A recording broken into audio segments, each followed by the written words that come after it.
Alright guys, so this latest chapter of One Piece set us up with some pretty interesting developments for the furtherance of this arc, and as always with this series there were a number of interesting surprises to be had. With the previous chapter, we had the furthered conclusion of the fight between Kaido and Luffy, which was a fight that went off screen. With it, Kaido emerged victorious as Luffy would plummet downwards and into the sea. And although Kaido had respect for Luffy's Conqueror's Haki infusion, he would go on to disrespect the technique of Luffy that was utilized, calling it clumsy and such and even laughing about it. Then denoting that Luffy couldn't be Joy Boy either. And the word either here is emphasized, which is to say that perhaps there was someone else that he presumed to possibly be Joy Boy as well in the past. And this is certainly a bit of information I expect to be further elaborated on in the future.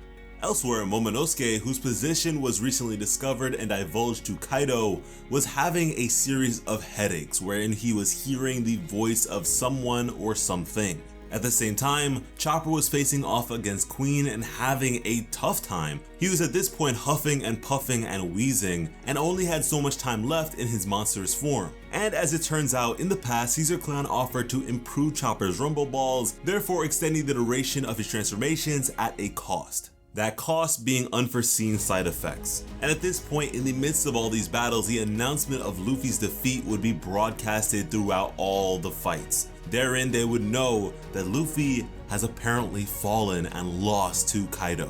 But then going back to Momonosuke, who was still suffering these headaches, and speaking to the samurais who were giving him some aid here, we would have the dastardly Kanjiro come in once more under the guise of Odin.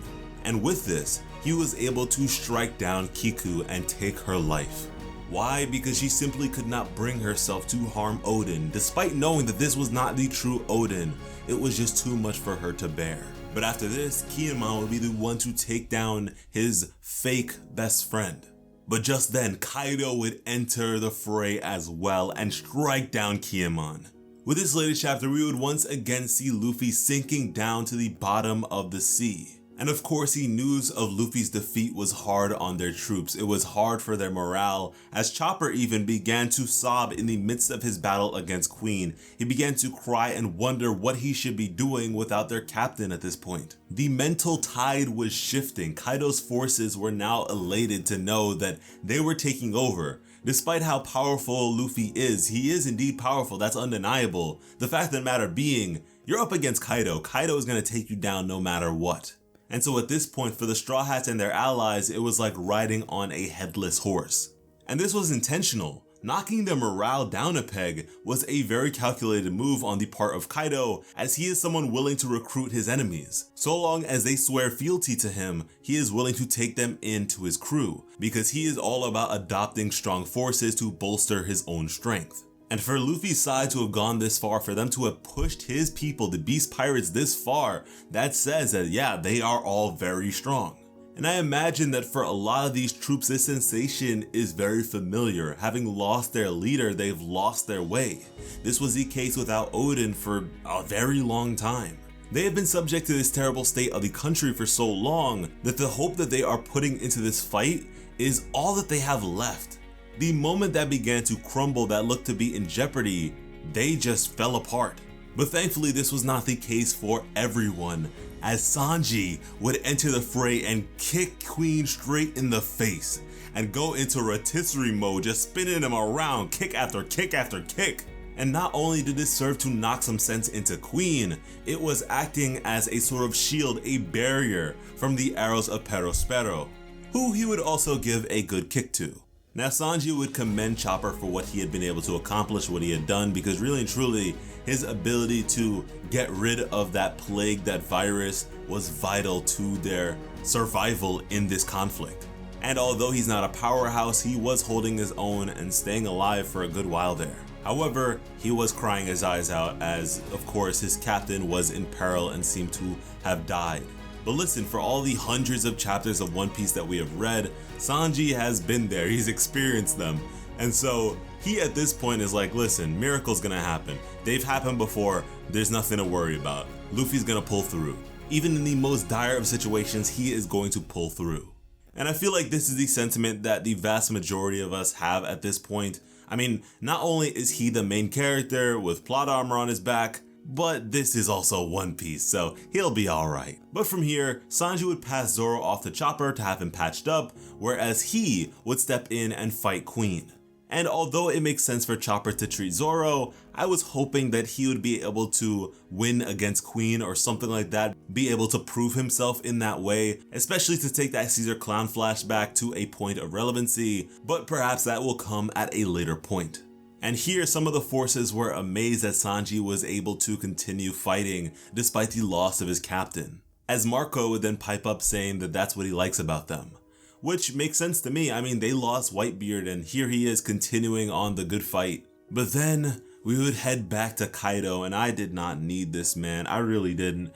We have Kinemon, who is just twitching on the floor, barely alive, sword broken, and he manages to stumble forward and stab onto Kaido with his broken katana. Like, he could have stayed down and played dead. He really could have, and he would have survived. But no, he is an honorable man that is here to distract and buy time for his young lord. And now bloodied, battered, and broken, he would recall his moments with the son of Odin. But more than that, Momonosuke wasn't just Odin's son, he had become Kinemon's son. He was sort of adopted in that way.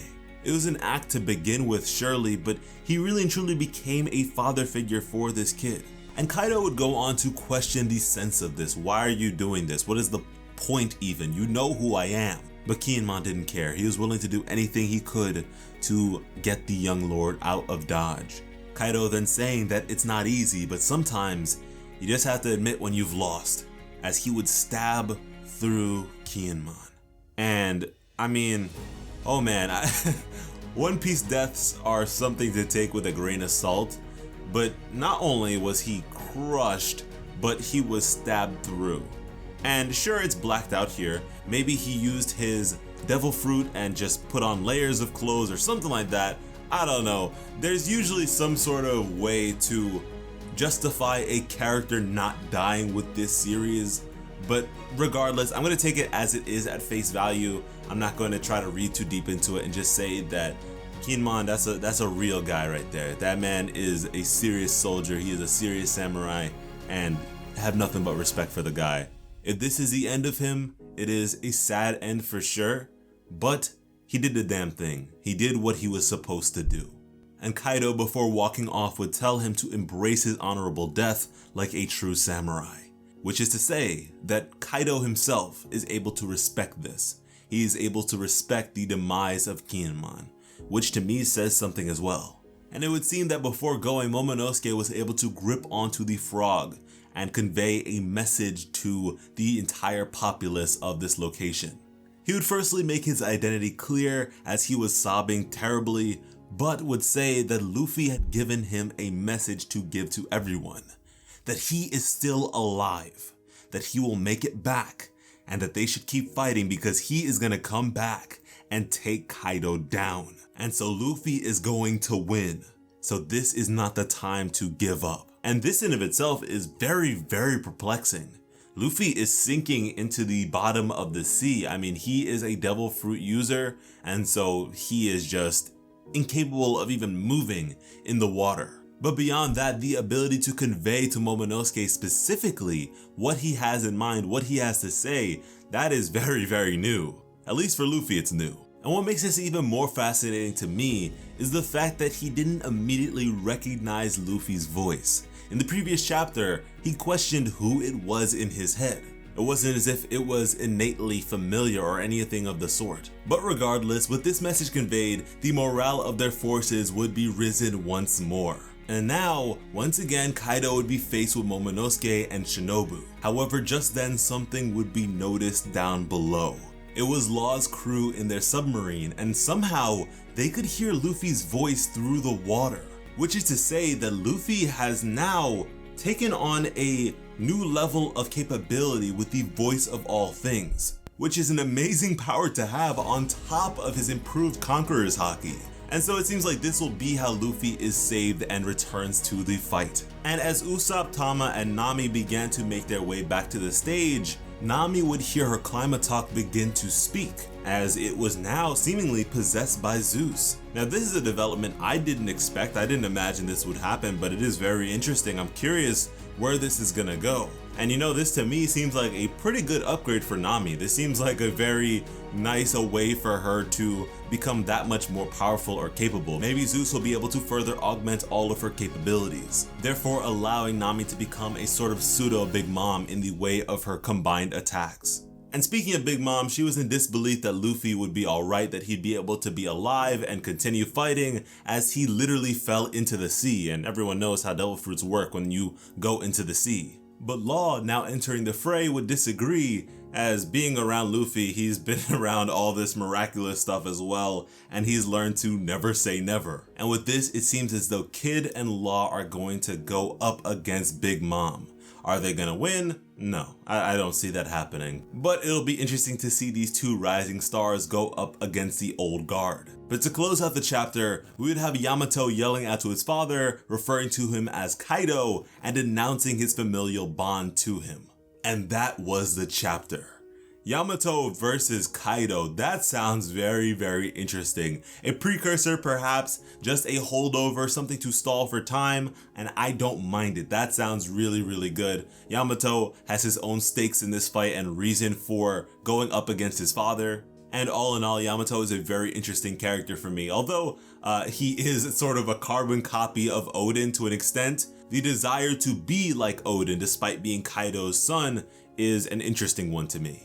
And just as a point, with the previous chapter, I noticed some discourse on Twitter in regards to Yamato and their pronouns and such, but ultimately Yamato identifies as a man, as a male, and so Yamato is a trans character. It's as simple as that. Let's not overcomplicate it. Yamato is a trans character, and I'm just gonna go by the pronouns that the character identifies with, and all the characters furthermore identify them with. One Piece has not disappointed with a chapter in a very, very, very, very, very long time, and I don't imagine that is ever going to happen again at this point.